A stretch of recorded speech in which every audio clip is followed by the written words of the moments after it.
Bonjour chers téléspectateurs, nous sommes le samedi 21 mars 2026. Il y a quelques jours que l'on a connu ce que l'on appelle, semble-t-il, une élection présidentielle dans notre pays. Quant aux élections, il n'en est pas question sous une dictature, elles ne sont pas un instrument efficace de changement politique. Certains régimes dictatoriaux, comme ceux du bloc de l'Est sous contrôle soviétique, firent des parodies d'élections pour paraître démocratiques. Elles ne furent que des plébiscites rigoureusement contrôlés pour faire entériner par le public des choix de candidats déjà tranchés par les despotes. Des dictateurs sous pression peuvent parfois accepter de nouvelles élections, mais en les truquant pour mettre en place leurs marionnettes civiles au gouvernement. Si des candidats de l'opposition ont eu le droit de se présenter et furent réellement élus, comme en Birmanie en 1990 et au Nigeria en 1993, les résultats furent simplement ignorés et les vainqueurs soumis à l'intimidation, arrêtés ou même exécutés. Les dictateurs ne vont pas se permettre d'organiser des élections qui pourraient les chasser de leur trône. Beaucoup de gens souffrant actuellement d'une dictature brutale, ou qui se sont exilés pour y échapper, ne croient pas que les opprimés puissent se libérer eux-mêmes. Mais ils pensent que leur peuple ne peut être sauvé que par l'intervention de tiers. Ils placent leur confiance en des forces extérieures et croient que seule l'aide internationale peut être assez puissante pour renverser les dictateurs. Cette idée selon laquelle les opprimés sont incapables d'agir efficacement est parfois exacte pour une certaine période. Souvent les peuples opprimés manquent de volonté et sont temporairement incapables de lutter, car ils n'ont aucune confiance en leur capacité de faire face à une dictature brutale et ne voient aucun moyen de s'en sortir. On comprend donc qu'ils placent leurs espoirs de libération en des entités tierces, en une force extérieure qui peut être l'opinion publique, les Nations Unies, un autre pays, ou encore des sanctions économiques et politiques internationales. Une telle vision est confortable, mais elle pose de sérieux problèmes. Cette confiance accordée à une puissance extérieure peut être très mal placée. Le plus souvent aucun sauveur étranger ne se présente, et si l'un d'eux le fait, on ne devrait probablement pas lui faire confiance. Car de dures réalités sont à considérer avant de s'en remettre à une intervention étrangère. Fréquemment, les puissances étrangères tolèrent et même soutiennent une dictature afin de faire avancer leurs propres intérêts économiques et politiques. Certains iront jusqu'à trahir le peuple opprimé plutôt que de tenir leur promesse d'aider à sa libération, cela afin de poursuivre un autre objectif. D'autres agiront contre la dictature pour mieux maîtriser le pays aux plans économiques, politiques ou militaires. Les puissances étrangères s'investissent parfois de manière positive pour le peuple opprimé, mais seulement si le mouvement intérieur de résistance a déjà ébranlé la dictature au point d'attirer l'attention internationale sur la nature brutale du régime. Les dictatures existent principalement à cause de l'insuffisante répartition du pouvoir dans le pays lui-même. La population et la société sont trop faibles pour poser des problèmes sérieux au pouvoir dictatorial, la richesse et le pouvoir sont concentrés en trop peu de mains. La survie des dictatures dépend principalement de facteurs internes, même si elles peuvent être renforcées ou affaiblies par des actions internationales. Ces pressions internationales peuvent être utiles lorsqu'elles soutiennent un puissant mouvement intérieur de résistance. Ainsi, les boycotts économiques internationaux, les embargos, la rupture des relations économiques, l'expulsion des organisations internationales, ou la condamnation par les Nations Unies, par exemple, peuvent être utiles. Mais en l'absence d'un fort mouvement intérieur de résistance, de telles actions ne risquent guère d'être entreprises. La conclusion est difficile à accepter. Pour renverser une dictature efficacement et au moindre coût, il est impératif de travailler à 4 tâches. Renforcer la détermination de la population opprimée et sa confiance en elle-même, et améliorer ses compétences pour résister. Fortifier les groupes sociaux indépendants et les institutions qui structurent la population opprimée. Créer une puissante force de résistance interne. Développer un plan stratégique global de libération judicieux et le mettre en œuvre avec compétence. Quand la dictature doit faire face à une force solide, sûre d'elle-même, dotée d'une stratégie intelligente, avec des actions disciplinées, courageuses et vraiment puissantes, elle finira par s'écrouler. Mais, au minimum, les 4 conditions énumérées ci-dessus devront être remplies. Comme nous venons de le montrer, la libération des dictatures dépend finalement de la capacité des peuples à se libérer eux-mêmes. Les expériences réussies de défiance politique ou de lutte non violente à but politique prouvent qu'il est bel et bien possible pour les populations de se libérer par elles-mêmes. Nous allons certainement en parler un peu. Et nous devons relever déjà d'entrée de jeu que nous sommes au mois de mars. Et pour les Congolais, c'est un mois tout à fait particulier parce qu'il y a des dates importantes. Le président Marien Ngouabi avait été assassiné le 18 mars 1977 aux environs de 14h30. Beaucoup de versions ont circulé sur cet événement, mais nous n'allons pas nous y attarder. Nous parlons de ce mois de mars parce que, au-delà de cela, nous avons également la mort de notre unique cardinal, c'est le seul que nous avons eu jusqu'à présent, on n'en a plus eu, du cardinal Émile Biayenda. Il était mort le 22 mars 1977 dans des conditions qui sont extrêmement préoccupantes jusqu'à présent. Et nous avons l'avantage de donner des informations, même si le Congo est un pays laïque, que demain, le 22 mars, il va avoir le lancement du jubilé pour la célébration du 50e anniversaire de la mort du cardinal Émile Biayenda. C'est un fait, un événement extrêmement important. Et pendant ce temps, pour nous autres qui sommes des catholiques, nous nous mettons en prière, nous nous mettons en méditation pour qu'on arrive à la béatification du cardinal Émile Biayenda. Et nous osons espérer que demain, le 22, ça sera une journée tout à fait particulière, mais une journée pieuse de méditation. Et je crois que beaucoup de nos pensées seront tournées vers le cardinal Émile Biayenda. Mais j'ajouterai, puisqu'il s'agit pratiquement d'une série, le 25 mars 1977, le président Marien Ngouabi, semble-t-il, semble-t-il, trouver la mort dans des conditions que les Congolais ignorent. Mais nous en sommes toujours très préoccupés parce que jusqu'à présent, au-delà de la carrure, du charisme de cette autre personnalité, jusqu'à présent, elle n'a pas de sépulture. Et moi, je suis de ceux qui se battent en termes de réconciliation nationale pour que nous allions vers la réconciliation nationale et que nous résolvons ce genre de problème parce qu'il n'est pas normal que pour un des pères de notre indépendance, pour ce qu'il a fait pour ce pays, pour le bilan qui a été celui de sa gestion de 1963 à 1968, que nous soyons pratiquement dans cette situation. Donc, vous comprenez que nous sommes à une période extrêmement très sérieuse de l'histoire de notre pays et nous voulons vraiment avoir pour toutes ces grandes personnalités une pensée noble, pieuse et nous autres, nous essaierons d'être en prière et nous espérons que Dieu les accueille auprès d'eux. Maintenant, au-delà de ça, nous allons donner un certain nombre d'informations. La première information que nous allons donner, c'est que nous acheminons pratiquement vers la fin du mandat du président Denis Sassou Nguesso. Son mandat, théoriquement, selon les textes, devrait s'achever le 16 avril 2026. Malgré tout, nous sommes préoccupés parce qu'il y a des dossiers, il y a des cas que nous aurions souhaité voir être résolus. Parmi ces cas, nous aurons souhaité voir la libération de Jean-Marie Michel Moukoko. Et moi, personnellement, je considère que c'est une grave injustice puisque on a vu des gens qui ont posé des grands actes de vol, etc., qui ont salué le président pendant la campagne électorale, qui ont fait même partie de sa campagne électorale, mais nous allons y revenir un peu plus bas. C'est véritablement triste. Et moi, je considère que c'est une injustice quand je vois ce qui se fait, des accords qui ont été signés, des acteurs politiques qui ont des milices, quand je vois des gens qui ont mis à sac le trésor public mais qui sont en liberté, ou des gens qui auraient dû être jugés, etc., qui semble-t-il étaient hors du pays, je trouve ça véritablement triste. Et je trouve que c'est dommage que pendant cette campagne électorale, évidemment, nous en avons une certaine appréciation, il n'y ait pas eu des mots forts pour parler de la réconciliation nationale, pour parler de la paix, de la justice et pour essayer de nous frayer un chemin. Donc je reviens, j'insiste.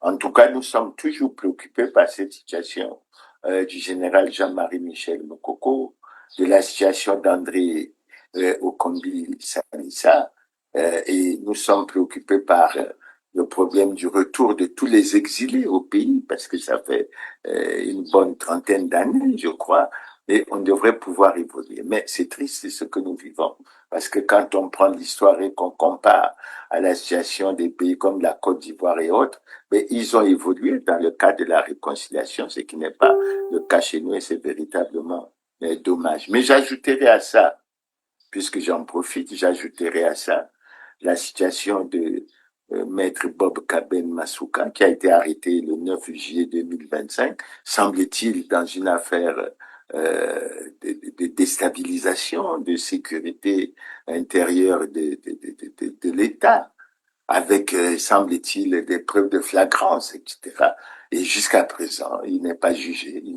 Moi, je suis pas juriste, mais je crois qu'en matière de droit, quand il y a flagrant délit, le procès ne devrait pas tarder. Et moi, je suis de ceux qui pensent que si on ne leur reproche absolument rien, mais il faut pratiquement les libérer et puis faire en sorte que les choses rentrent dans la normale.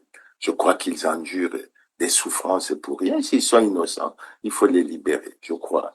Et aujourd'hui, je crois que non, on va y revenir assez souvent. Et ces graves injustices, surtout devant des responsables des scandaleux crimes économiques et financiers, ça préoccupe tous les Congolais. C'est pour ça que à cela, j'ajouterai une note sur un thème où nous reviendrons assez souvent, c'est pendant la campagne électorale, parmi les thèmes qui ont été évoqués par le candidat président, il a évoqué le problème des vols, et j'ai entendu dire, c'est 40 ans après qu'il était au pouvoir, qu'il parle de la moralisation de la vie publique, mais c'est très grave. C'est le constat vraiment d'un bilan véritablement négatif. Et au lieu d'annoncer des mesures fortes, mais on a senti l'impuissance d'avancer sur ce problème parce qu'encore une fois, qu'est-ce qu'il a dit de fort? Honte aux voleurs, honte aux corrupteurs. Mais les voleurs et les corrupteurs, ils sont connus. Nous, l'enquête de Libération ce jeudi sur le détournement présumé de la manne pétrolière du Congo-Brazzaville, l'un des pays hélènes les plus pauvres du monde. Des centaines de milliers d'euros, de millions d'euros évaporés dans ce qui s'apparente au pillage de tout un pays où le revenu moyen par habitant n'atteint pas 5 euros par jour. Le premier volet de cette enquête, intitulé Le président, l'intermédiaire et les millions envolés, raconte comment l'arrestation de cet homme d'affaires, Lucien Ebata, un proche du président Denis Sassou Nguesso, mis en examen en France en 2021 pour blanchiment et corruption active, comment son arrestation a permis la mise au jour d'un puissant système financier occulte au profit du clan du président Denis Sassou Nguesso, arrivé au pouvoir pour la première fois, on le rappelle, en 1979, une affaire qui a commencé en janvier 2012 à l'aéroport de Roissy où Lucien Ebata s'était fait arrêter en possession de sommes stupéfiantes en liquide, 182 000 euros et 40 000 dollars en espèces non déclarées, au cœur de ce système de détournement présumé. Une société, la société de Lucien Ebata, la société Orion, du nom de la constellation symbolisant la force dans la mythologie grecque. Une entreprise moins poétiquement immatriculée aux Seychelles avec l'aide du cabinet d'avocats Mossack Fonseca, un nom qui vous dit sans doute quelque chose puisqu'il s'agit de la société qui s'est retrouvée au cœur du scandale d'évasion fiscale des Panama Papers. S'agissant d'Orion, donc, Libé affirme que cette société a alimenté des dépenses somptuaires, des dizaines de milliers d'euros de cadeaux achetés dans des boutiques de luxe sur les Champs-Élysées, jusqu'à des mouvements de cash pouvant atteindre des millions d'euros à Paris et à Monaco. Libération évoque une affaire qui résonne avec celle des biens mal acquis, dans laquelle, on s'en souvient, des membres du clan de Denis Sassou Nguesso sont soupçonnés de s'être constitués des patrimoines illicites en France grâce à des détournements de fonds publics. Pour la plupart, ce sont des dignitaires du PCT, pour la plupart, c'est des membres du gouvernement. Pour la plupart, ils sont connus.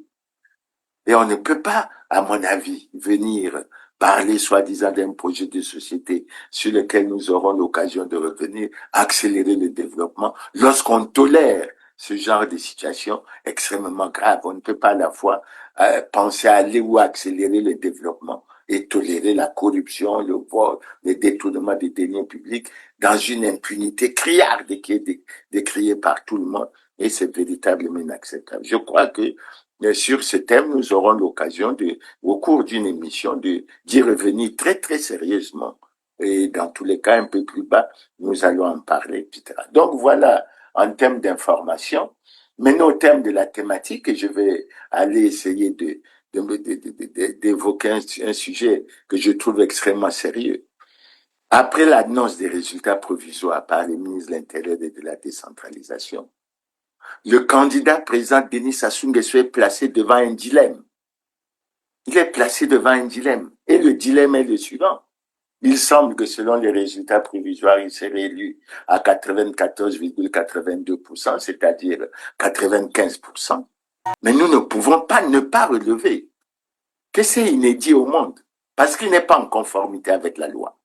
En français facile, on dirait qu'au Congo, une personnalité hors la loi, je dis bien une personnalité hors la loi, a été déclarée élue dès le premier tour avec 94,82%. Est-ce que ça veut dire que la loi ne signifie rien pour ce pays?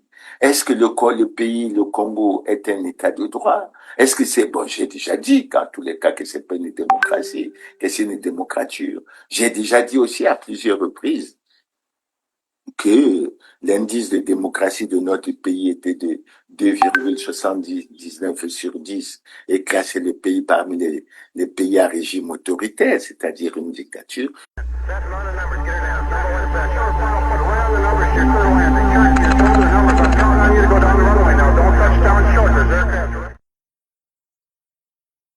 L'état de droit est un concept qui s'est progressivement défini à travers l'histoire. Ses origines remontent à la Magna Carta de 1215, c'est-à-dire la première grande charte des libertés. Celle-ci représente les premiers balbutiements du concept de l'état de droit, puisqu'elle instaure quelques principes limitant l'arbitraire du pouvoir royal. De plus, soulignons le rôle de la Révolution française dans l'émergence du concept de l'état de droit. Elle a permis de redéfinir les pouvoirs attribués à l'exécutif en établissant une distinction, c'est-à-dire une dissociation, entre le pouvoir lui-même et les individus exerçant ce pouvoir. L'état de droit peut se définir comme un système de normes juridiques constituant des remparts contre l'exercice arbitraire du pouvoir, c'est-à-dire d'éviter toute domination fondée uniquement sur la force. Cela suppose l'existence d'un droit connu afin de créer des lois précises, connues de tous et impersonnelles, auxquelles personne ne peut échapper, sans quoi une sanction sera appliquée. Autrement dit, l'état de droit prévoit que nul ne doit être au-dessus de la loi, y compris et surtout les individus qui travaillent au service de l'État. Il limite ainsi les pouvoirs de l'État face à la population, afin de garantir la souveraineté du peuple et l'égalité entre les individus, et ce, peu importe leur statut ou fonction qu'ils occupent. À la lumière de cette définition, il est possible d'en dégager 4 principes fondamentaux. Premièrement, l'état de droit suppose l'existence de normes juridiques hiérarchisées où chacune des normes se soumet aux normes supérieures qui la valident. De cette façon, il existe au sommet de la pyramide une loi suprême à laquelle chacune des normes inférieures s'y rattache, la Constitution du pays, par exemple la Constitution américaine ou encore la Constitution française. La hiérarchie des normes compte ensuite les engagements internationaux du pays, les lois, les règlements, puis les décisions administratives. Bien sûr, l'ensemble de ces normes doivent être effectives sur le territoire même de l'État. Par exemple, les lois promulguées et appliquées en Allemagne ne sont pas applicables en Espagne et vice-versa. Deuxièmement, tous sont égaux devant la loi. Cela signifie que chaque individu, tout comme le gouvernement et ses mandataires, sont soumis à la loi. Par exemple, le chef de l'État britannique est tout autant assujetti aux lois qu'une policière ou une enseignante. Ce principe inclut la possibilité pour tous de contester une norme juridique lorsque celle-ci n'est pas jugée conforme. Troisièmement, le droit est prévisible et connu de tous. Cela permet d'assurer la stabilité des normes applicables et d'assurer des droits et libertés fondamentales à tout un chacun. Ainsi, l'ensemble des normes juridiques doivent être claires et rendues publiques, c'est-à-dire qu'elles doivent être accessibles à la population. Quatrièmement, l'état de droit exige l'indépendance judiciaire. Cela implique le droit d'accès à un système de justice indépendant et impartial, une représentation efficace et juste devant les tribunaux, mais aussi une application identique du droit pour tout administré. D'une part, cela exige une séparation des pouvoirs entre les pouvoirs exécutifs, législatifs et judiciaires. D'autre part, cela signifie que toute transgression de la loi entraîne des sanctions égales pour tout individu. Par conséquent, cela suppose que tous sont traités selon les principes de l'égalité et d'égalité. Je crois que cette élection a donné la preuve effectivement que nous sommes dans une dictature et que nous sommes loin, loin, loin, loin d'être une démocratie et c'est véritablement dommage. Donc, pour aborder cette thématique, nous pensons essayer d'aborder d'abord quelques aspects généraux. Parmi les aspects généraux, nous allons dire que cette élection, pour cette élection, il y avait 7 candidats. Le candidat président Denis Sassou Nguesso avec 6 autres candidats. Parmi ceux-ci, on peut parler de Angios Ngangia Ngambe, on peut parler de Joseph Kinyumbi Kiambungu, on peut parler de Mabio Mavungu Zinga, on peut parler de Hélène Destin Gavé Longo, on peut parler de Dab Mafoula, on peut parler de Vivien Manangou, je ne sais pas si dans la brochette j'en ai oublié, mais bref, ils étaient 7. Ils étaient 7. C'est tout. En attendant, dans une dictature, il n'y a pas d'élection, il y a parodie électorale. Écrivez ça. Dans une dictature, il n'y a pas d'élection, il y a parodie électorale. Écrivez ça. La dernière question est vraiment un rappel. J'ai dit à plusieurs fois ces derniers jours que je martellerai un message essentiel pour les peuples africains qui vivent dans les dictatures. Le message est le suivant. Il n'y a pas d'élection sans état de droit en Afrique. Il n'y a pas d'élection sans état de droit en Afrique. Une élection est une opération par laquelle un peuple choisit librement ses dirigeants. C'est un acte de souveraineté populaire. Or, un pays dans lequel tous les pouvoirs sont confisqués par un individu ou un groupe d'individus qui braquent le peuple en utilisant l'armée, des individus qui imposent leur carte volonté à l'appareil judiciaire, des individus qui contrôlent les commissions électorales et qui proclament les résultats de leur choix. Un tel pays, qui n'est donc pas un état de droit, ne peut pas organiser cette chose qu'on appelle une élection. Je vois de nombreux Africains et Africaines persister à penser que il faut, espérer que des dictateurs au pouvoir, au Cameroun, en Côte d'Ivoire, au Congo, etc., qu'il faut espérer qu'ils organisent des élections, que eux, ils vont gagner. Dans un contexte où les Congolais réclament le changement. Le Congolais souhaite que l'on gère le pays autrement que cela se fait aujourd'hui. Au-delà du discours utilisé par les gouvernants, comme quoi le bilan est positif, etc. Mais la gestion, la mauvaise gouvernance du pouvoir actuel, qui semble-t-il va être reconduit, mais ça, c'est pour des raisons que nous commenterons plus tard, a traîné le pays dans la ruine, dans la catastrophe, et c'est véritablement inconcevable. C'est même inacceptable. Bon, mais il faut souligner que dans le contexte que nous essayons de décrire, nous y sommes allés avec beaucoup d'angoisse, avec beaucoup d'inquiétude, surtout que lorsqu'on a lancé l'opération Koulouna 0, Bébé Noir 0, etc.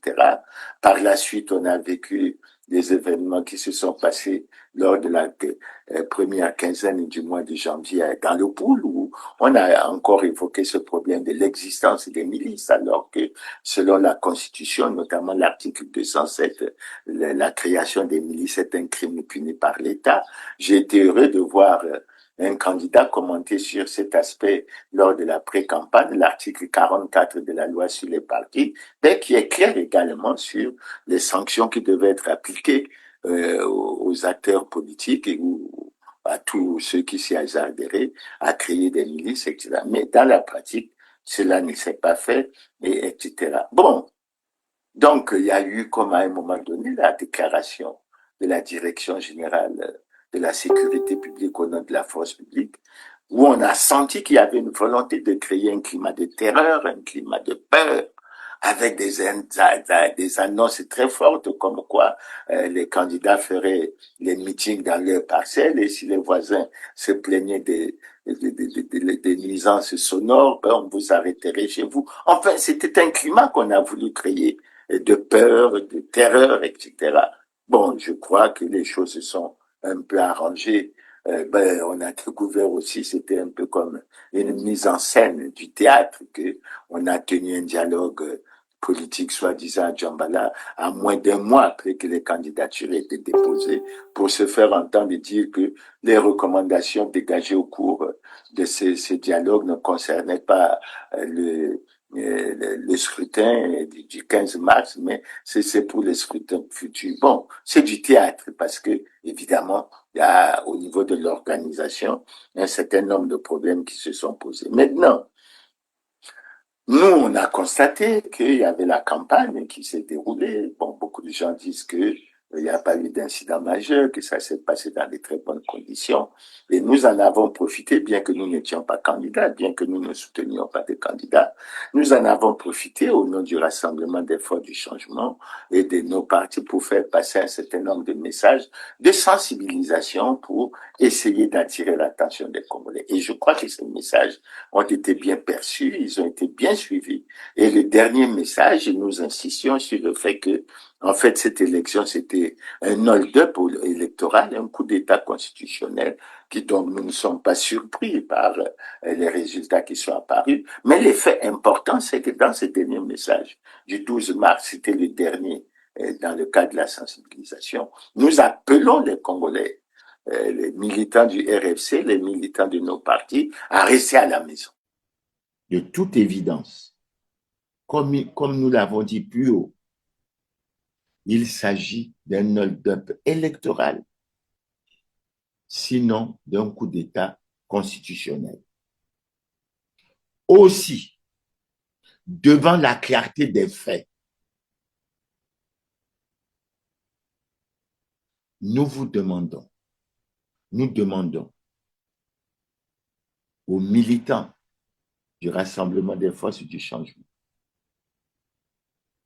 aux militants des partis du Rassemblement des forces du changement, aux sympathisants et à l'ensemble des Congolais de rester chez eux. Et nous sommes très heureux de constater, au-delà de la désinformation des gouvernants, que l'appel a été très bien suivi. Et nous ne pouvons pas ne pas féliciter les Congolais pour l'attitude qu'ils ont eue. Mais non seulement pour l'attitude, mais pour le constat qu'ils font. Ben, que ce qu'on leur donne en termes de résultats ne correspond véritablement pas à la réalité. Alors on vient nous parler, on nous donne un certain nombre de chiffres sur lesquels nous allons revenir, etc. Mais je crois que ce qui est important pour nous, c'est de relever que notre appel a été bien suivi, que les Congolais se sont rendus compte. Mais ça veut dire, le message en fait, ça veut dire quoi? Mais ça veut dire que les Congolais sont appelés à prendre le destin de leur pays entre leurs mains.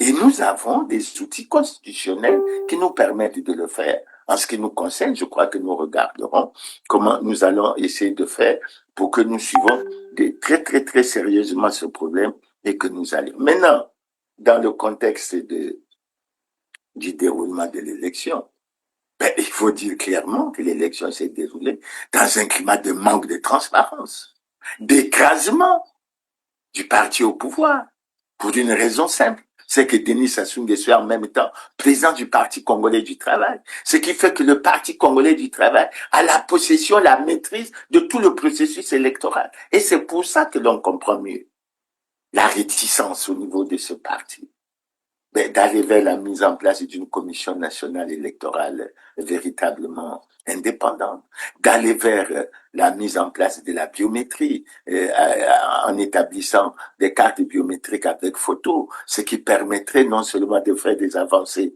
au niveau de la maîtrise du corps électoral, mais également au niveau de l'élaboration des listes électorales fiables, etc. Et on va y revenir tout à l'heure. Mais le comble, c'est lorsqu'on voit un document qui circule sur les réseaux sociaux à travers lequel le ministre Mboulou a écrit au directeur du MTN pour bloquer l'Internet, les SMS, etc. Mais on a réagi, peut-être mollement, je dois le reconnaître, mais on a eu rapidement des réactions qui disaient que c'était un fake news. Le ministre de l'Intérieur a envoyé une note d'information aux membres du corps diplomatique, etc., pour dire que ça... Mais finalement, l'Internet a été coupé. Est-ce que c'est une élection transparente? Je dis non, ce n'est pas une élection transparente. Les conditions pour que une élection soit libre, équitable et transparente ne sont pas établies. Et on a le sentiment que c'est le candidat président qui organise tout avec le Parti congolais du travail, avec la majorité des préfets qui ont été nommés, mais qui pour la plupart sont des membres du Parti congolais du travail, qui en décembre 2019 et en décembre 2025 ont décidé unanimement de reconduire Denis Sassou Nguesso comme président du Parti congolais du travail. Quel résultat? Et nous le savions. C'est pour ça que nous avons pensé que les conditions permissives n'étant pas remplies pour aller à une élection libre, équitable et transparente, le RFC n'a pas pensé ou jugé utile d'avoir un candidat et puis nous sommes essayés d'aller. Donc, je crois qu'aujourd'hui, l'élection l'a vu. Beaucoup de commentaires sont faits. Nous essayons de les suivre les uns comme les autres. Nous avons vu que notre appel a été fortement suivi par la population, surtout avec les déclarations faites par le candidat président, déclarations selon lesquelles, s'agissant de la jeunesse, il leur a annoncé que il y avait plus de place au niveau de la fonction publique, il fallait qu'ils se prennent en charge et qu'ils auraient le soutien du gouvernement, mais ça a été considéré comme sans vision claire. C'était une vision floue qui a fait que la jeunesse s'est découragée. Elle s'est rendue compte qu'on lui a fait beaucoup de promesses et qu'il n'y avait pratiquement rien à y attendre. Mais ensuite, l'autre déclaration, c'est celle relative à ce qu'ils appellent l'antivaleur. Mais en fait, c'est lié à la corruption, au détournement des deniers publics. Et on a entendu le président dire mollement honte aux voleurs. Mais il ne s'agit pas de dire honte aux voleurs. Il s'agit de passer aux actes. Parce qu'on ne comprend pas cette impuissance d'un pouvoir devant des mots qui ne permettent pas, qui ne peuvent pas permettre à un pays d'évoluer et d'aller de l'avant. Honte aux voleurs, mais on entend ça. Mais qui est voleur au Congo? Qui est corrupteur? Et on juge un certain nombre de personnalités sous la forme de règlement de compte. C'est sous cette forme que le président Lula avait été jugé et puis condamné, y compris condamné à contumace, y compris pour les détournements des deniers publics à mort. C'est comme ça également qu'il y a eu un règlement de compte avec le président Lissouba. Mais sinon, comment comprendre qu'avec autant de vols connus par les Congolais, autant de détournements, le message, c'est de venir dire honte aux voleurs, honte aux non, et que c'est 40 ans après qu'on annonce qu'il y a une campagne de moralisation de la société. Ce n'est véritablement pas du tout sérieux. Maintenant, au niveau du déroulement de vote, les Congolais savent, du nord au sud, que les Congolais sont restés chez eux. Et quand on suit les commentaires faits par les observateurs, notamment les journalistes, même Vox TV, mais ils ont fait apparaître clairement qu'il n'y avait pas d'engouement, notamment, surtout, jusqu'à 14h, 15h, 16h. Et j'ai entendu un observateur déclarer que dans un bureau, on pouvait compter qu'il y avait à peine 3 ou 4 bulletins de vote. Et on nous annonce. Cette annonce qui nous a surpris. Bon, surprendre, je dirais que c'est peut-être un bien gros mot, mais c'est un véritable problème. Le paradoxe entre ce qui se dit et ce qui se fait. Donc aujourd'hui, même les gouvernants, les responsables du PCT, les députés, les sénateurs, ils savent que les Congolais n'ont pas voté, qu'ils ont choisi de rester chez eux. Parce qu'ils considèrent que les gouvernants actuels ont fait un choix qui ne permettent pas aux gens de voter librement et de faire en sorte que nous allions de l'avant. Donc, au niveau du déroulement du scrutin, bon, il y a un certain nombre de déclarations que nous avons commencé à suivre.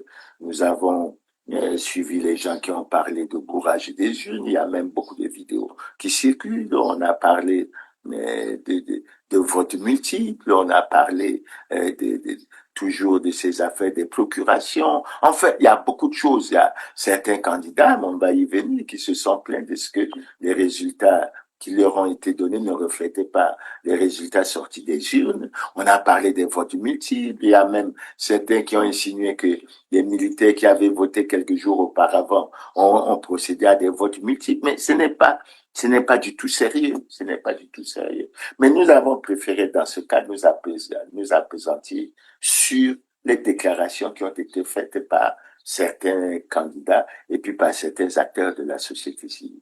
Alors, nous allons essayer de vous donner la réaction que nous avons retenue du candidat Mabio Mavunguzinga qui arrive en deuxième position, figurez-vous, avec 1,48%. Véritablement scandaleux. Alors pour lui, les résultats qui ont été proclamés sont loin de traduire la réalité des urnes. Nous le regrettons. Il y a un problème. Il y a un problème. Et il continue en disant que ce scrutin a enregistré un taux record d'abstention. Évidemment, il n'a pas précisé le chiffre estimatif. Nous allons nous appesantir un peu sur le témoignage qui a été fait par Mélène Destin Gavé Longo.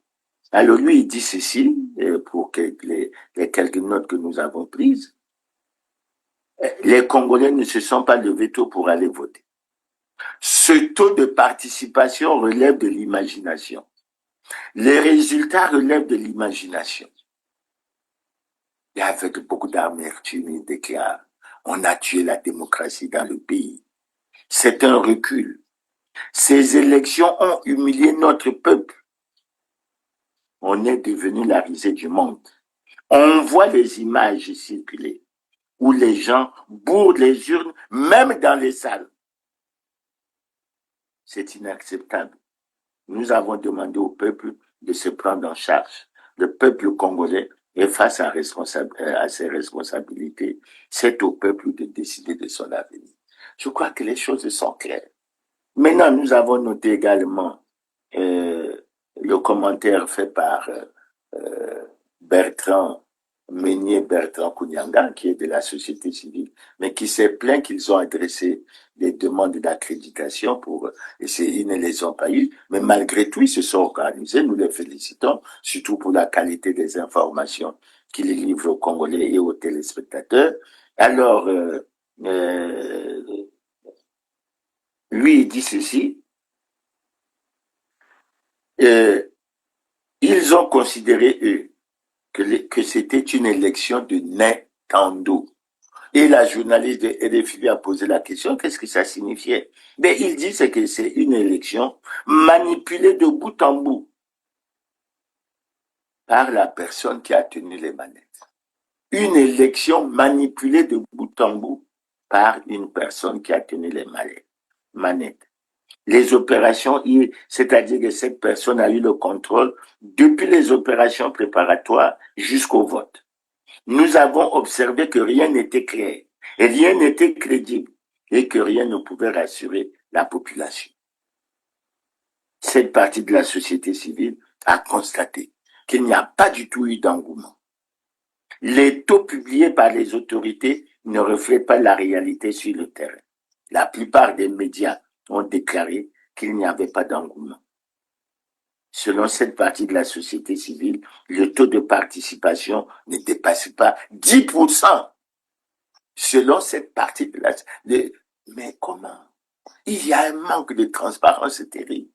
Et on comprend qu'il y a beaucoup de choses qu'il faut revoir. Et ils ont ajouté, il y a eu vote multiple, bourrage des urnes, problème de dépouillement, parfois non-publication des résultats dans beaucoup de votes. Et le scrutin s'est déroulé, évidemment. Il a tenu à reconnaître que le scrutin s'est déroulé sans incident. Donc, vous voyez au niveau des commentaires, lorsqu'on vous décrit cela, on comprend. On comprend. Et nous autres, et nous allons insister là-dessus, qui avons déclaré très tôt qu'il s'agissait d'un hold-up électoral, d'un coup d'État constitutionnel, etc. Bon, mais on va regarder un peu au niveau des résultats qui ont été donnés. Alors, nous avons retenu qu'il y avait un chiffre de 3 167 909 électeurs. Ce chiffre mérite des commentaires. Parce que vous savez que ce chiffre est le résultat d'une opération de révision des listes électorales, pour laquelle on a déjà déclaré que la méthodologie retenue par l'administration publique, qui consiste à rechercher la maîtrise du corps électoral par cette démarche, ne permet pas la bonne tenue du fichier électoral. C'est-à-dire qu'elle ne permet pas la tenue, qu'elle ne permet pas l'établissement des listes électorales fiables. Mais en plus, lorsqu'elle se base sur un fichier de 2002, alors qu'en 2023, on a réalisé un recensement et qu'on pouvait, général de la population de l'habitat, et qu'on pouvait soutirer un sous-fichier pour que les choses soient claires. Et en ça, je vous rappelle ce qui s'est passé à Madingo en 2020, avant l'élection de 2021, mais la concertation politique qui a eu lieu à Madingo n'avait pas pu obtenir le consensus parce que justement, il n'était pas en harmonie sur ces points. Parce qu'il y avait deux thèses qui s'étaient affrontées. Une thèse qui souhaitait qu'on fasse la révision des listes électorales, l'autre qui souhaitait qu'on aille jusqu'à un recensement consensuel, un recensement administratif spécial. Mais la raison qui avait été évoquée à l'époque, c'est quoi? Si on fait un recensement administratif spécial, on ne respectera pas les délais constitutionnels. Mais cette fois-ci, qu'est-ce qui a empêché qu'on ait les délais et qu'on prenne le temps et qu'on fasse les choses? Et en plus, en 2022 à Rwanda, bien il avait été dit qu'à Rwanda, on ne pouvait pas utiliser la biométrie, mais que cette biométrie allait être utilisée pour l'élection présidentielle de 2026. Pourquoi la biométrie n'a pas été utilisée? Et on constate qu'il y a beaucoup de complaisance au niveau de la multitude des structures qui s'occupent de ces problèmes de gouvernance électorale. Et je dois dire aux téléspectateurs qu'elles sont extrêmement nombreuses. Il y a le ministère de l'Intérieur et de la décentralisation. Il y a la Commission nationale électorale. Elle n'est pas indépendante, mais je dis la Commission nationale d'organisation des élections. Il y a la Direction générale des affaires électorales. Il y a, soi-disant, un comité ou une commission ad hoc chargée de suivre depuis les recommandations du dialogue de 2015. Ils sont au moins 11 là-bas, avec des cabinets, un commissaire général et des commissaires, un commissaire général et 10 commissaires, des cabinets. Je ne sais pas qu'est-ce qui se passe. Et il y a au niveau de la primature un haut commissariat à la gouvernance. Mais ils font quoi ces gens? Quand on leur dit qu'il y a la crise et qu'il faut réduire le train de vie de l'État en supprimant certaines structures, ils ne veulent pas y accéder. Alors ce n'est pas du tout normal. Donc vous avez déjà un problème, des soupçons sur les chiffres qui sont donnés, notamment le chiffre qui consiste, qui nous donne le nombre d'inscrits à plus de 3 millions. Bon, je ne reviens pas sur le taux de participation. Les témoignages sont nombreux. Nous en avons eu dans nos quartiers. Nous avons discuté avec les uns les autres. Il n'y a pas eu, les Congolais ne se sont pas déplacés pour le vote. Mais si on est d'accord sur la thèse de dire que les Congolais ne se sont pas déplacés pour la vote, on s'achemine vers quoi? Mais les résultats qui ont été donnés sont le résultat de bourrage des urnes ou des bureaux de vote fictifs et autres.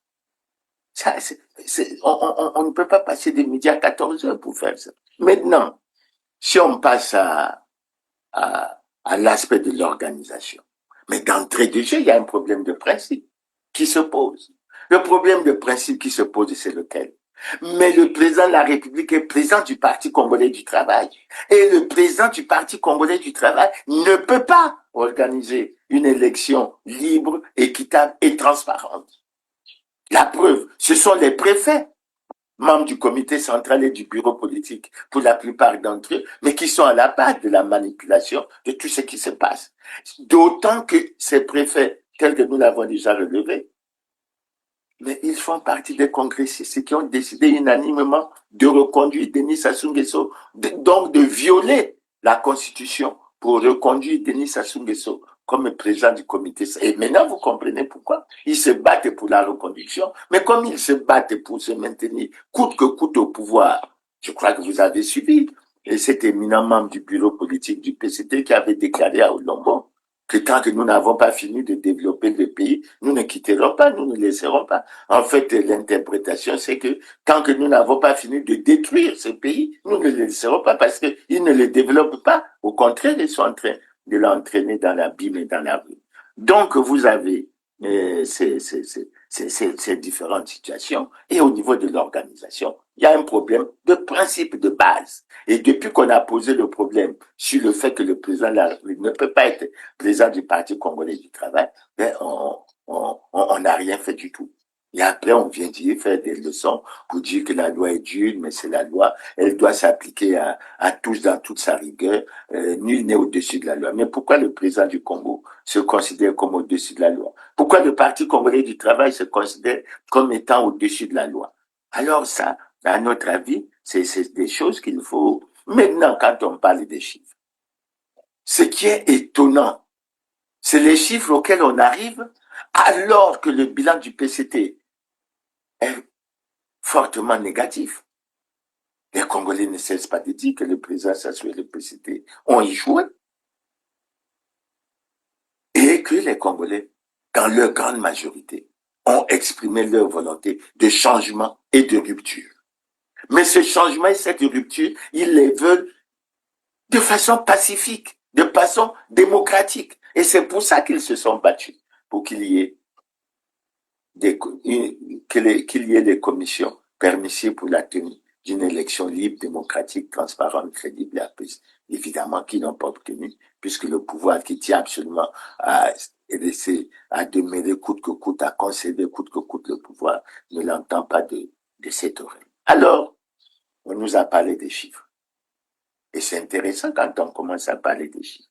Bon, on nous a dit que le président Sassou aurait obtenu 2 507 038 suffrages exprimés, etc., lorsqu'on regarde ce qui s'est passé.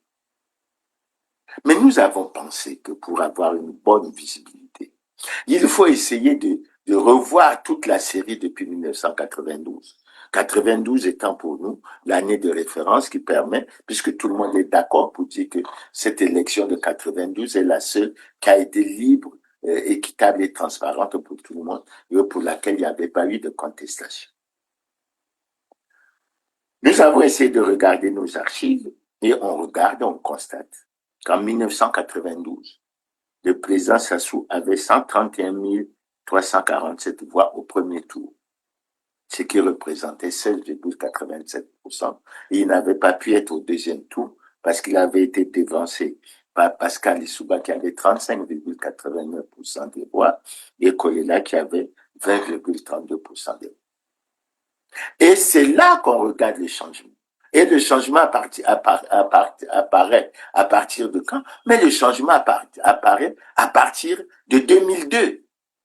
Mais il faut quand même que vous regardiez les tendances avant que nous ne revenons faire les comparaisons avec vous, faire apparaître les chiffres de ce qu'a représenté l'opposition.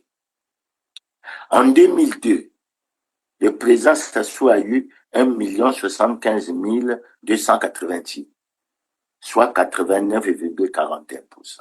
Rappelons que le contexte, c'était, on sortait de la guerre, les Congolais voulaient de la paix, et je crois que c'était un phénomène, un fait important qu'il fallait prendre dans la donne de l'époque. En 2009, le président Sassou chute à 1 55 117 voix. Donc, de 89,41% en 2002, il chute à 78,61% en 2009. En 2016, l'élection controversée, qui n'a jamais été reconnue par Jean-Marie Michel Moukoko et André Okombi-Salissa, pour laquelle beaucoup d'analystes politiques ont dit que le président Sassou ne devait même pas aller au deuxième tour, d'après les résultats donnés par le ministère de l'Intérieur de l'époque. Le président Sassou a eu 838 922 voix. Vous voyez bien qu'il y a une baisse qui s'est amorcée de 2002 à 2016. Il faisait 60,19%. Et ensuite, on passe à 2021. Alors là, c'est le rebond. C'est le rebond. Alors qu'on sort d'une période extrêmement difficile, avec ce débat qui a eu lieu sur le changement de la constitution, avec l'emprisonnement de Jean-Marie Michel Moukoko, d'André Okombi-Salissa, avec les événements qui se sont produits à partir du 4 mars et qui ont débouché sur la guerre du Poul. Mais on constate en 2021 que le président Sassou obtient 1 539 725 voix, soit 88,40%. Donc, c'est une remontée formidable. Alors, quand on voit les résultats sur le terrain, la souffrance et la misère des Congolais, on ne voit pas correctement qu'est-ce qui justifie cette remontée. Mais il faut continuer. En 2026, d'après les chiffres donnés par le ministre de l'Intérieur, le président Sassou a eu 2 507 038 voix, soit 94,82%, disons 95%. J'ai jamais vu. Le meilleur score. Au moment où le pays est rentré en ruine, au moment où les Congolais se battent, ils réclament le changement et la rupture, au moment où la majorité des Congolais pensent qu'il faut faire la politique autrement qu'elle ne se fait aujourd'hui. Le président Sassou a obtenu 2 507 038. Si je fais une comparaison avec les voix qu'il a obtenues en 2021, 1 539 725, il a eu en plus près d'1 million de voix entre 2021 et 2026. Une augmentation, mais qui ne se justifie pas. La misère, la souffrance des Congolais, tous les problèmes connus, le fait qu'on est en état de cessation de paiement, on n'arrive pas à régler les problèmes de chômage des jeunes dans beaucoup de structures, les retraités, les étudiants sont dans des situations extrêmement difficiles, le chômage endémique frappe de plein fouet. Qu'est-ce qui justifie ce chiffre de 2 507 000? Il ne s'explique pas. Il ne s'explique pas. Maintenant, si nous essayons de regarder à travers ces chiffres, en faisant apparaître les chiffres de l'opposition, on peut dire que en 2002, l'opposition a eu pratiquement 220 033 voix et a réalisé 10,59%. Denis Sassou Nguesso ayant réalisé 89,41%. En 2009, l'opposition a obtenu 325 534 voix, soit pratiquement 21,39%. Je rappelle qu'en 2002, Joseph Kinyombi Kyambungu est arrivé en deuxième position avec 33 989 voix, soit 2,76%. Et en 2009, Joseph Kinyombi Kyambungu est arrivé en deuxième position avec 100 181 voix, soit 7,46. Et en 2016, Guy Brice Parfait Kolela, d'après les résultats donnés par le ministère de l'Intérieur, avait obtenu 15,04%. Jean-Marie Michel Moukoko, 13,74%. Donc, quand on prend rien que Guy Brice Parfait Kolela, et puis Jean-Marie Michel Moukoko, ça faisait déjà 28,78%, disons 29%. Mais dans l'ensemble, en 2016, l'opposition avait obtenu globalement 39,81%. Et c'est là où il y a eu le problème, où il y a eu la contestation, où Jean-Marie Michel Moukoko et André Okombi Salissa n'ont jamais reconnu les résultats et où la plupart des analystes avaient dit qu'en fait, il y avait un deuxième tour qui devait se dérouler entre Jean-Marie Michel Moukoko et Guy Brice Parfait Kolela, etc. Et voilà la situation. Et curieusement, pour cette année, je crois que Kinyombi n'avait pas fait un score très honorable. Et il avait obtenu, son score était assez bas, je vais vous le communiquer. En 2016, Joseph Kinyombi Kyambungu a eu 3540 voix, c'est-à-dire que c'est descendu à 0,25%. Maintenant, quand on arrive en 2021, évidemment, c'est là où on sent la remontée de Denis Sassou Nguesso. Et en 2021, l'opposition globalement a 237 061 voix, c'est-à-dire 11,60%. Et Guy Brice Parfait Kolela, à lui tout seul, avait 138 761 voix, c'est-à-dire 7,96%. Et Kinyombi Kyambungu, en 2021, avait 10 718 voix, et il avait 0,62%. Angio Sengambe avait 157 voix, 0,18%. Donc, vous voyez la situation, comment elle a évolué. Et quand on arrive, bon, je ne vais pas rentrer dans les détails de chaque candidat, je constate que quand on regarde globalement, l'année 2026 serait donc la pire année pour l'opposition, puisque Denis Sassou Nguesso réaliserait 94,82% et l'opposition globalement 5,18%. C'est le plus mauvais score, mais qu'il faut analyser sérieusement au moment où les Congolais réclament le changement et la rupture. Et finalement, Mabio Mavungu Zinga est crédité de 1,48%.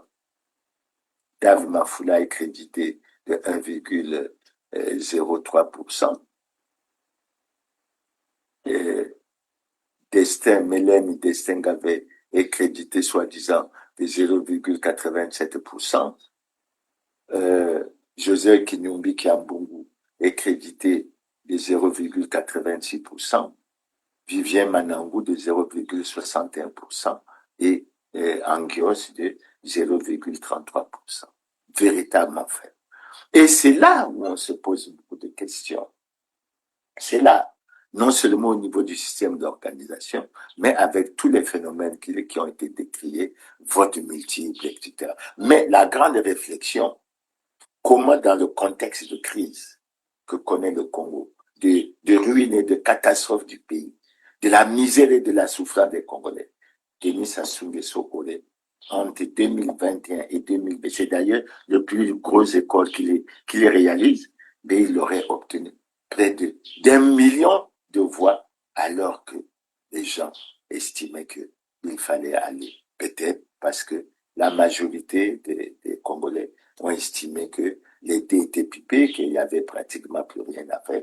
Ils ont choisi de rester chez eux. Mais même s'ils restaient chez eux, je ne pense pas que le président Denis Sassou Nguesso aurait pu obtenir ce score. Et c'est ça qui donne la réflexion. Et c'est ça qui nous amène à penser à beaucoup de choses. Maintenant, après avoir donné les chiffres, c'est ça l'autre dilemme de ce vote. C'est ça l'autre dilemme de ce vote. Mais le candidat président Denis Sassou Nguesso est devant un dilemme. Le dilemme, c'est lequel? Il a annoncé, selon les résultats provisoires, vainqueur avec pratiquement 95%. Mais l'autre aspect, il n'est pas en conformité avec la loi. Il n'est pas en conformité avec la loi.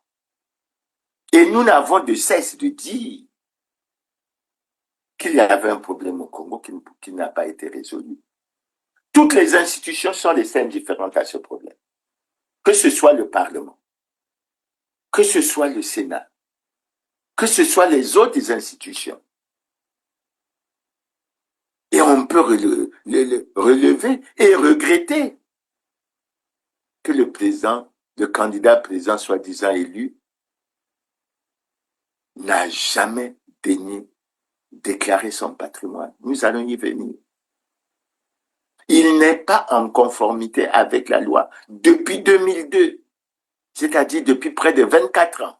Et depuis près de 24 ans, il n'y a aucune institution au Congo qui peut permettre la résolution de ce problème. Et en ce qui me concerne en tant que citoyen, je peux dire qu'à plusieurs reprises, nous avons donné l'occasion à ces institutions de régler ce problème.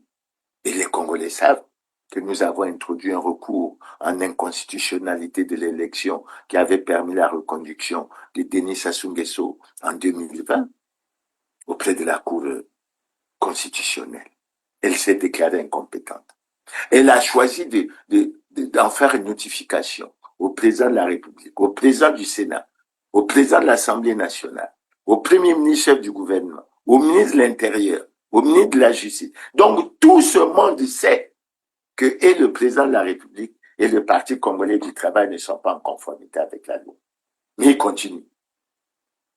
Ils se présentent devant les Congolais comme s'ils étaient en conformité avec la loi. Que voulons-nous exactement? C'est vrai que nous devons reconnaître que nous ne sommes pas dans un état de droit, nous ne sommes pas dans une démocratie, nous sommes probablement dans une démocrature. Mais comment expliquer ça? Comment expliquer ça? Et assez souvent, je suis revenu là-dessus. Nous avons introduit en 2022 un nouveau recours sur l'aspect de l'obligation de déclaration de patrimoine. Là aussi, la Cour constitutionnelle est très bien informée. Le constat a été fait que les gouvernants congolais, que les acteurs politiques, que même les responsables administratifs n'ont jamais daigné respecter l'obligation de déclaration de patrimoine. Mais absolument rien n'a bougé, rien n'a été fait. Qu'en pensent les députés? Qu'en pensent les sénateurs? Surtout qu'au niveau de l'Assemblée, on a constaté qu'à plusieurs reprises, au lieu d'observer une certaine neutralité, surtout qu'il est président du Parlement réuni en congrès, non, le président de l'Assemblée, même en pleine session de l'Assemblée, et voulant certainement ignorer ou mépriser l'opposition, il déclarait carrément que Denis Sassou Nguesso était l'homme de la situation, etc., et que tout le monde réclamait son élection, etc. Ce qui ne correspond pas du tout à la réalité. Alors, c'est pour ça que sur cet aspect, nous ne cesserons pas d'expliquer aux téléspectateurs. Nous n'allons pas nous fatiguer. La première information que nous allons rappeler, nous n'avons de cesse de dire que le Parti congolais du travail n'est pas en conformité avec la loi. Et lorsque nous le disons, nous nous appuyons sur des faits précis, puisqu'il s'agit, nous ne faisons pas la langue de bois, nous voulons être dans le droit, c'est-à-dire sur la base des preuves. Alors, s'agissant du PCT, nous avons dit quoi? Nous avons dit que tout membre de ce parti, élu ou nommé à une autre fonction publique, n'a jamais daigné déclarer son patrimoine lors de sa prise de fonction et à la cessation de celle-ci, conformément aux articles 48 de la Constitution du 20 janvier 2002 et à l'article 55 de la Constitution du 25 octobre 2015, selon lesquels tout citoyen élu ou nommé à une autre fonction publique est tenu de déclarer son patrimoine lors de la prise de fonction et à la cessation de celle-ci. Personne ne l'a fait.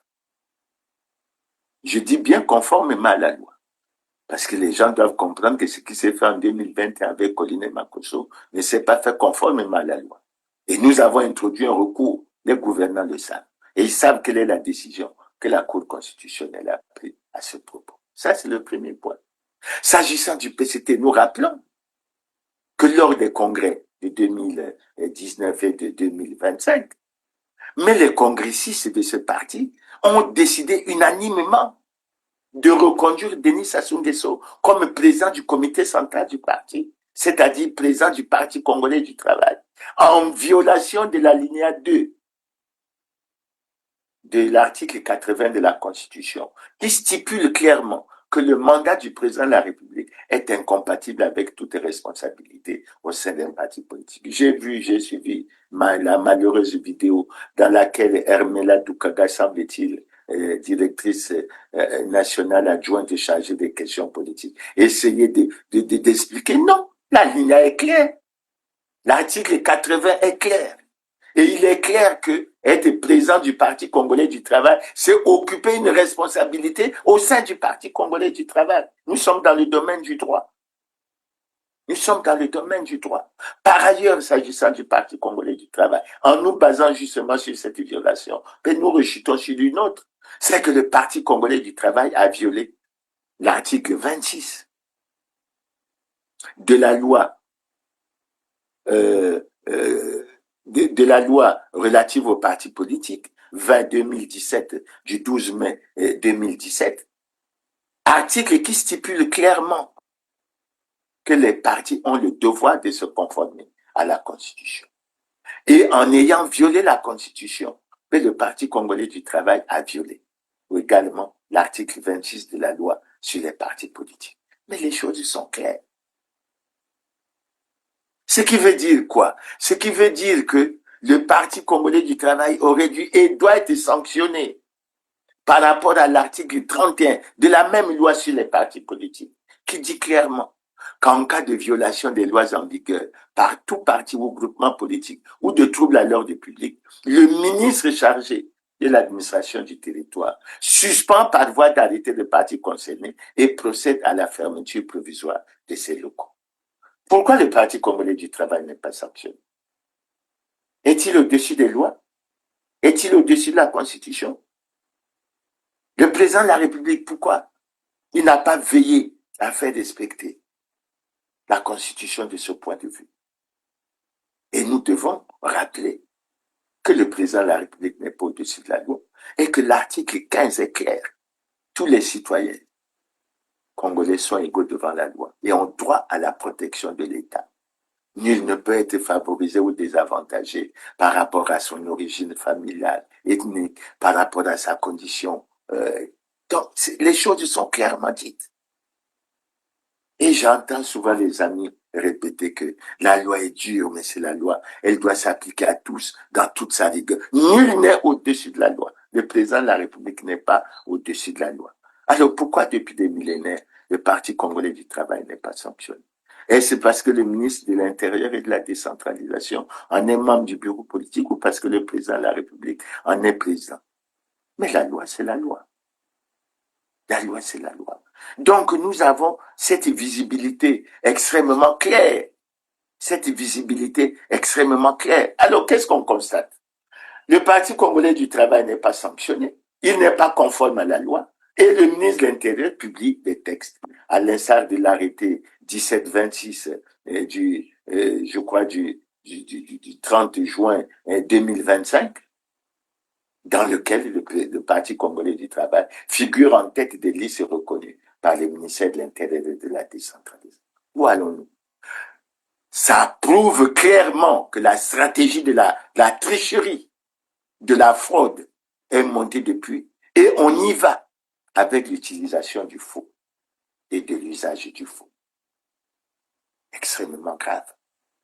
Mais là, nous sommes en matière de droit et nous en apportons des preuves. Alors, je vais terminer, s'agissant du Parti congolais du travail, sur l'article 28 de la loi électorale. Mais le Parti congolais du travail, qui en réalité n'est pas conforme à la loi, ne devait pas prendre part aux activités électorales, ne devait pas prendre part aux réunions électorales. Donc, vous voyez le montage qui a été fait depuis longtemps pour que nous nous cheminons vers le hold-up électoral, vers le coup d'État constitutionnel. Et nous n'allons de cesse de revenir sur cette situation. Maintenant, si nous parlons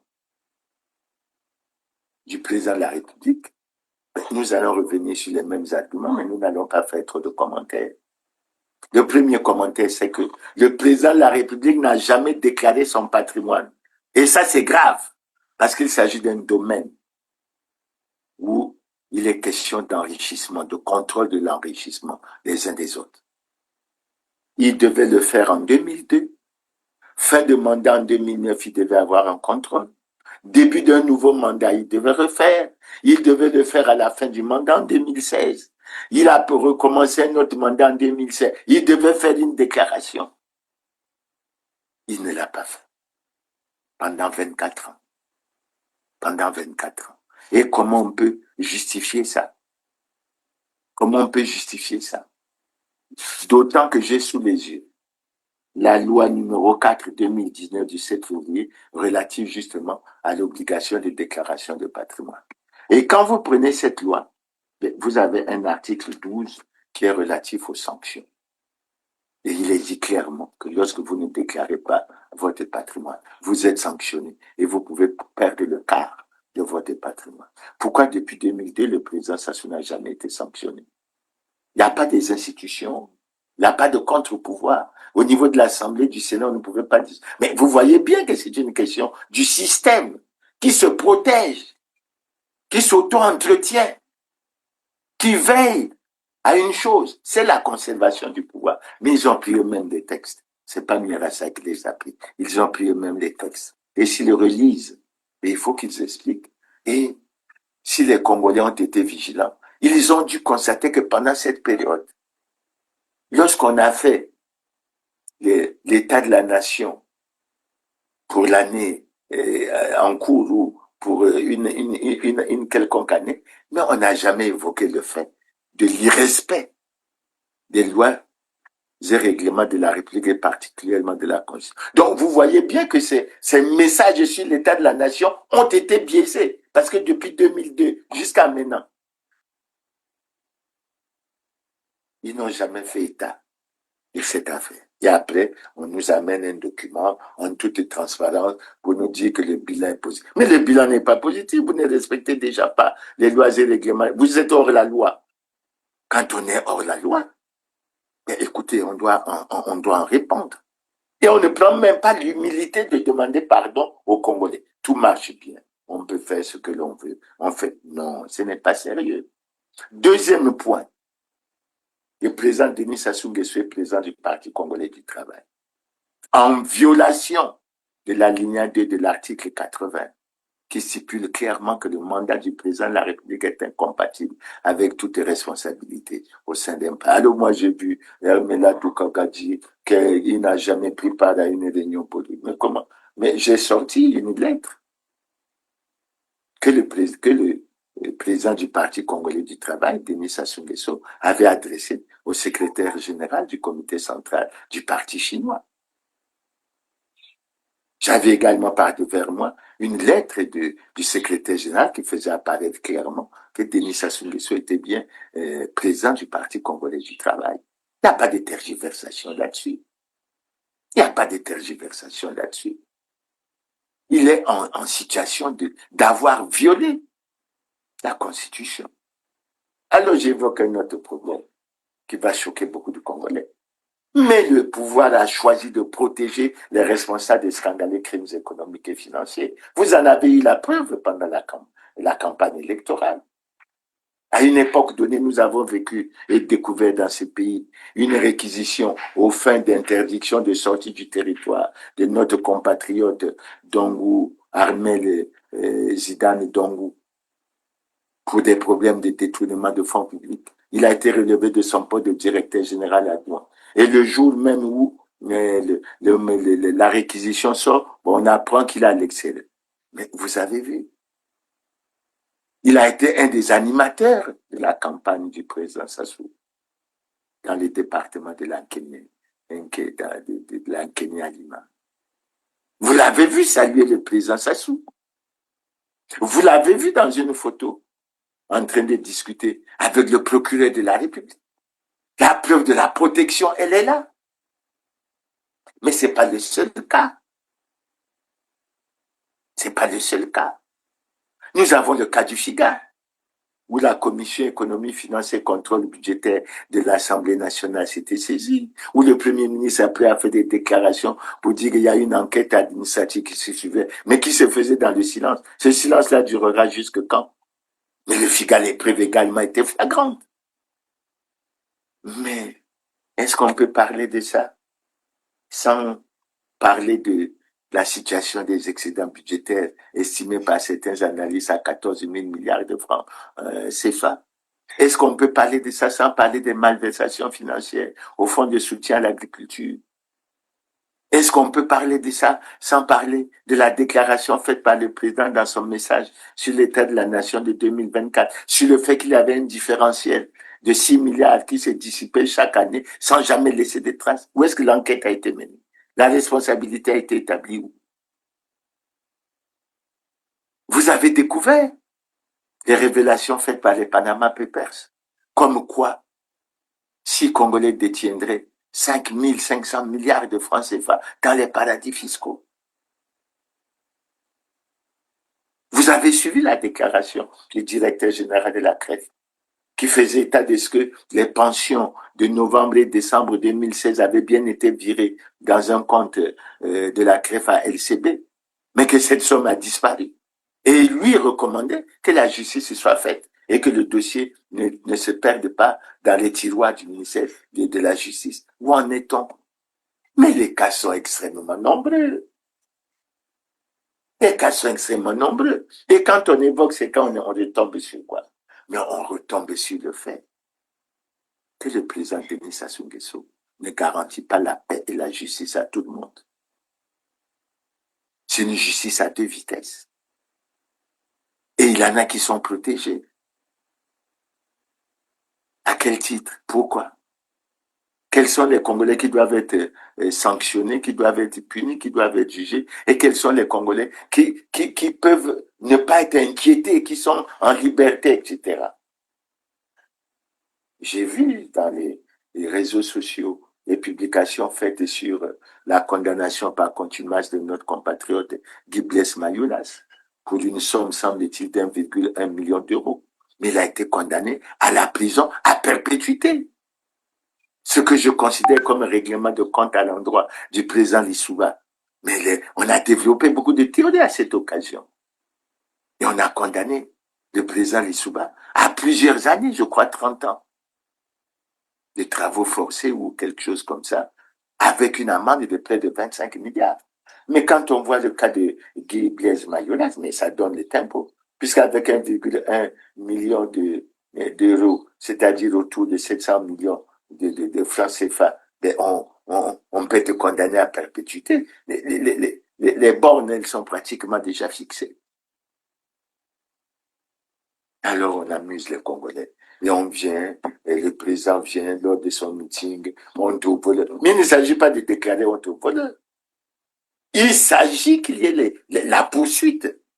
Et on se rend compte que, véritablement, dans notre pays, la justice n'est pas indépendante. On règle des cas. On veut régler le cas de Moukoko. Alors, on veut régler le cas d'André Okombi Salissa. Maintenant, les autres, ils peuvent voler, ils peuvent circuler. Ça, c'est pas un problème.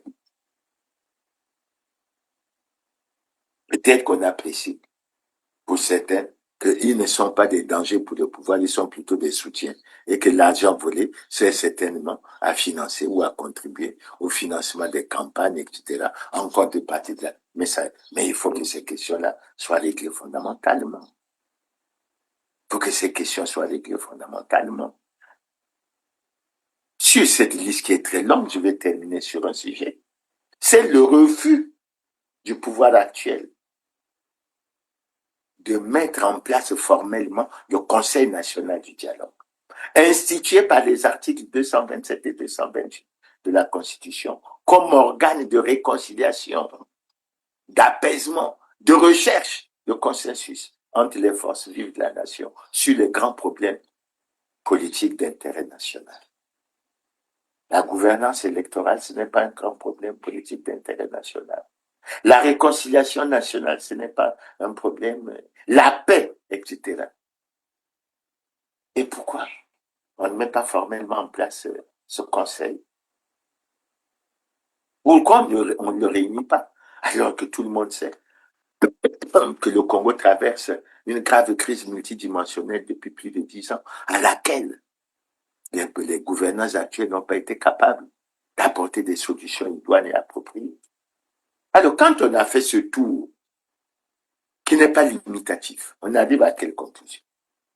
Depuis 2002, le candidat président Denis Sassou Nguesso a violé le serment qu'il a prêté conformément à l'article 77 de la Constitution.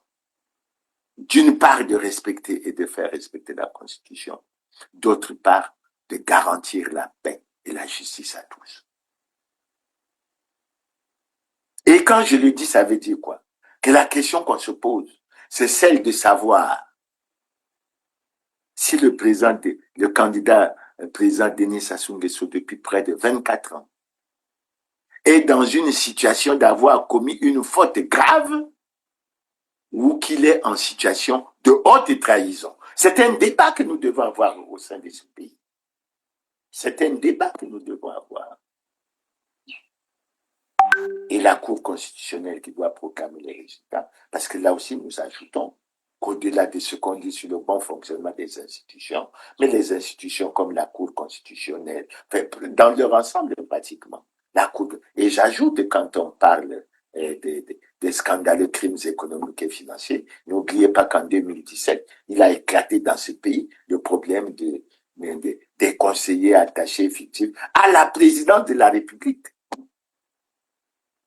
Et je crois que c'est un dossier qui n'a jamais été refait. Donc, bref, la question sur laquelle nous devons insister, c'est celle de savoir si le candidat président Denis Sassou Nguesso est dans une situation de faute grave et qu'il a commis cette faute grave pendant près d'un quart de siècle, pendant près de 24, 25 ans. On découvre qu'il n'y a aucune institution dans ce pays qui pouvait suivre ce problème. Tout ce que l'on sait, c'est de déclarer que le bilan est globalement positif. Mais ces aspects qu'il n'aurait pas, parce que, et là il ne faut pas avoir honte de le dire, à chaque élection, c'est dans l'illégalité que le président Sassou s'est présenté comme candidat.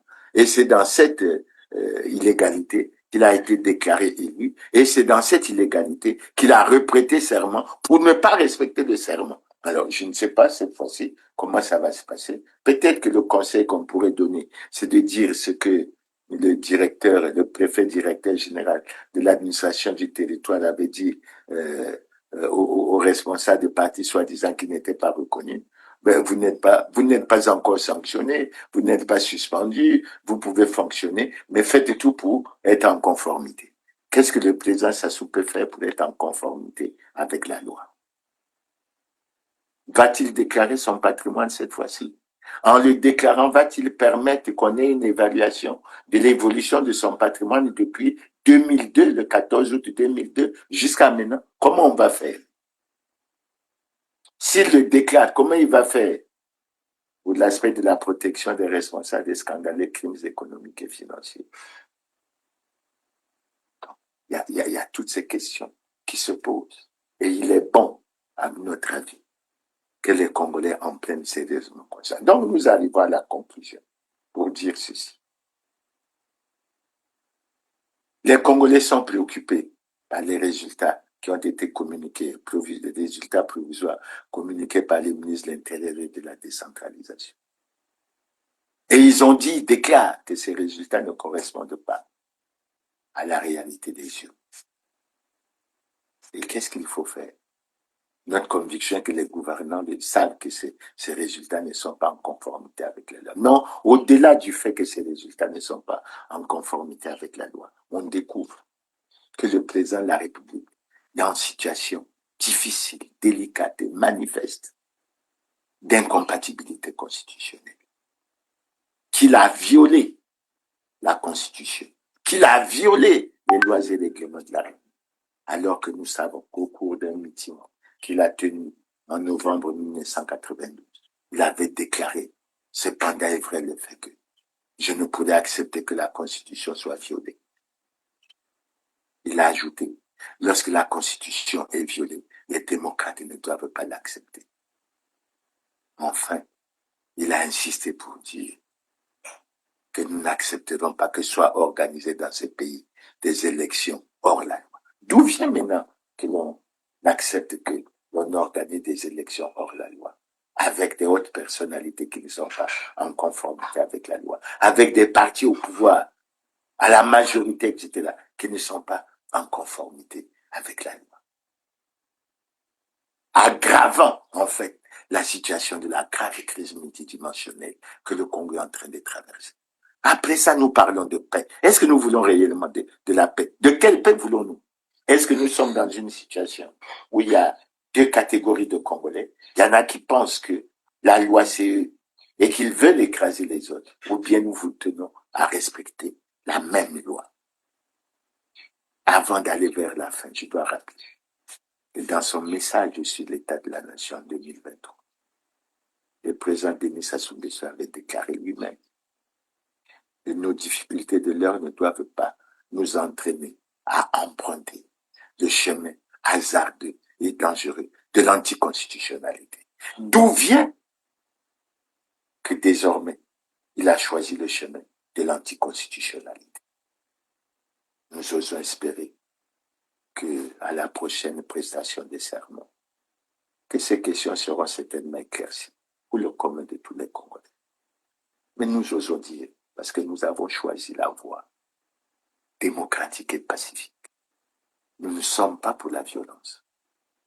Et nous pensons que la meilleure issue de résolution de ce problème, c'est que nous allions à un dialogue national inclusif, impliquant tous les Congolais, de l'intérieur comme de l'extérieur, pour que nous nous penchions sur l'avenir de ce pays. C'est un problème extrêmement sérieux.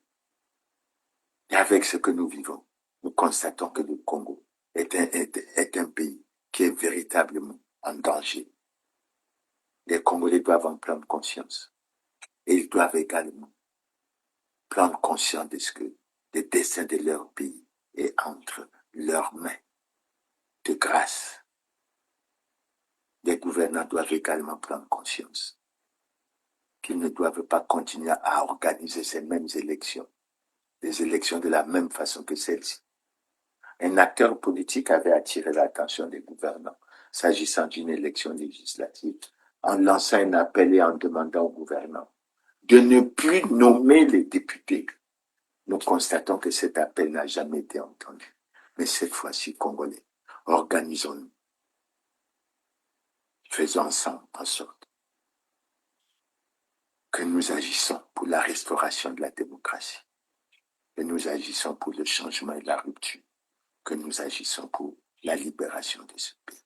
C'est sur ces mots que je clôt cette émission en espérant que le samedi 28, après que nous ayons vécu les journées douloureuses en souvenir du 18 mars, date à laquelle, 1977, date à laquelle le président Marvin Ngouabi a été lâchement assassiné aux environs de 14h30.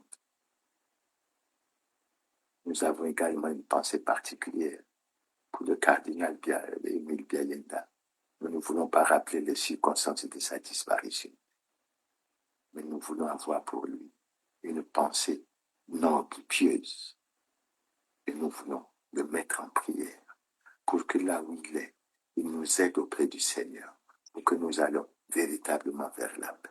Et nous terminons notre mot sur la situation du président Marvin Ngouabi en interpellant les acteurs politiques, en interpellant les gouvernants.